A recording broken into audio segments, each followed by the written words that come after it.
Deci, dragilor, vă zic așa, deci o să vă zic acum ceva.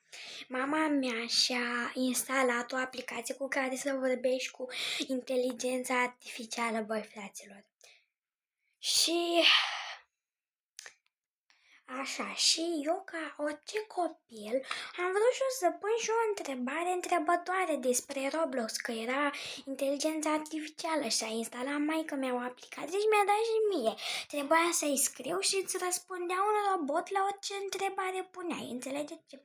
Eu ca fiind copil am pus o întrebare, cea mai bună întrebare. Deci, fiți atenți ce întrebare am pus. În primul rând, i-am pus întrebarea. Știi care a fost primul om care s-a jucat Brookhaven?